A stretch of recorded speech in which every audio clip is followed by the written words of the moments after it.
Learn প্লাসের পক্ষ থেকে সবাইকে স্বাগত। আজকে আমরা শিখব চ থেকে ইয় পর্যন্ত।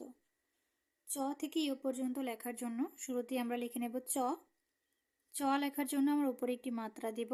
মাত্রা থেকে ধরে উপর দিক থেকে নিচের দিকে সোজা করে একটি দাগ নামাবো। দাগের নিচ থেকে গোল করে দাগটি উঠাবো ঘরের ঠিক মাঝ বরাবর পর্যন্ত, এর বেশি উঠাবো না। এবার এখান থেকে হালকা ঢেউ করে এই ঢেউটি তুলে দেব উপরের দিকে।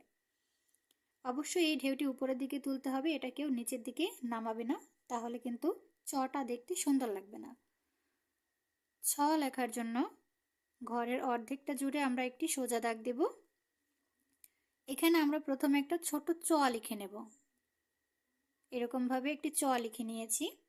ছ লেখার জন্য আমাদের প্রথমে একটি চ লিখতে হবে। এখান থেকে ধরে গোল করে দাগটিকে ঘুরিয়ে নিয়ে আসব এই চয়ের সমান এক বরাবর। এবার এখান থেকে হালকা বাঁকা করে দাগটিকে আমরা নিচে নামিয়ে দেব, তাহলেই হয়ে গেল আমাদের ছ। বর্গীয় চ লেখার জন্য প্রথমে আমরা মাত্রা দেব। মাত্রা থেকে এক পাশে ডান পাশে সরে এসে এরকম বাঁকা করে একটি চিহ্ন দিব।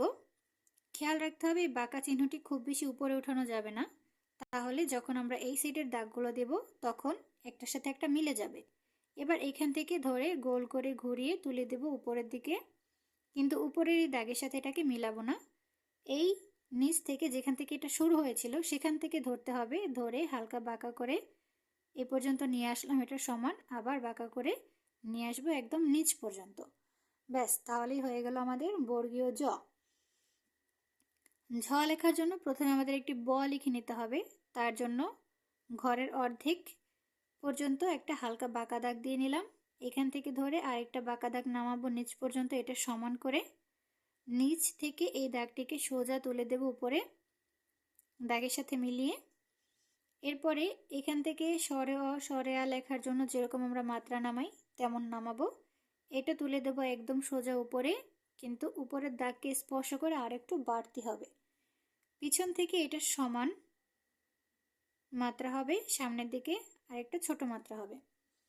মাঝে কিন্তু কোনো মাত্রা নেই, মাঝখানটা ফাঁকা হবে, তাহলেই হয়ে গেল আমাদের ঝ। ইও লেখার জন্য আমাদের কি করতে হবে, প্রথমে একটা এ লিখে নিতে হবে। এ লিখে নেওয়ার জন্য প্রথমে আমরা বিন্দু করে পিছনের দিকে দাগটাকে ঘুরিয়ে নিয়ে যাব। এইখান থেকে